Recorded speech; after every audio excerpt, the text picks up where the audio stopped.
ถ่ายภาพบรรยากาศให้พี่น้องเบิ่งเนาะต่อกับคลิปตัวก่อนภาพบรรยากาศให้นาอยู่ตีนน้อง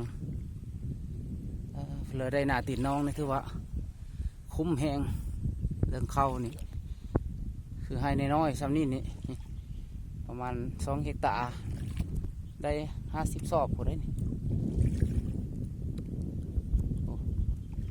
เนาะแต่ว่างามแหงเนาะน้ำเข็ดน้ำบ่าวไทยเป็นนาที่เฮ็ดหญ้าแต่ว่าเข้าได้หลายเนาะเข้า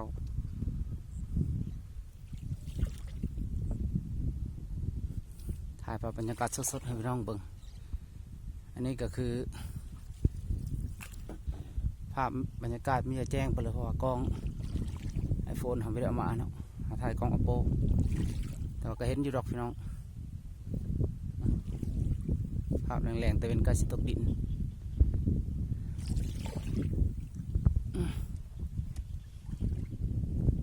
แล้วไอ้ฮอดหนาบ่าวไทยผู้หนาบ่าวไทยบนจักตังเนาะแต่นี่ก็คือนาน้องเคยเนาะนาน้องเคย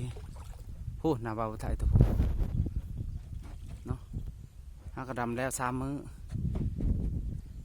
เรื่องน้ำนี่มันเข้าอันดับ1ของทุกนาในตีนน้อง ดูดออกมือ1 เธอหนึ่งมือละเธอมือละ30,000นักเติบเนาะมืออื่นกระโดดอีกมือนี้ถือว่าบ่ามือ1ก่อนมีไว้ละพี่น้องเอามือละ30อันนี้ก็ดำได้2 มื้อเด้มันก็ยังเคี้ยวกุ้มเฉยเห็นปะปกตินาเนี่ยเขาดำแล้วมันต้องอันแหบซะก่อนเนาะอันนี้ดำเฉยเลยเคี้ยวหลุดเพราะว่าเป็นพื้นที่น้ำมันลิบเนาะมันก็เลยซื่นเข้ามันก็เลยมีแหวนี่ดูทุกมื้อน้ำแห้งเต็มอีเลยเด้โอ้ยเนาะจะเป็นสาธิตทุกอย่างแต่ว่าอีก2 ทิศแล้วมาสิถ่ายให้พี่น้องเบิ่งแนมจนเห็นหัวดินของงามของเขานี่นะน้องระหว่างกลางทางแคบแล้วมัน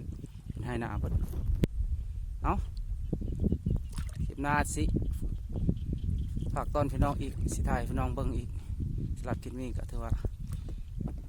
ขอขอบใจเนาะที่ติดตามรับชมแล้วก็กดไลค์กดแชร์ทำแน่เพื่อเป็นกำลังใจให้คลิปฮอด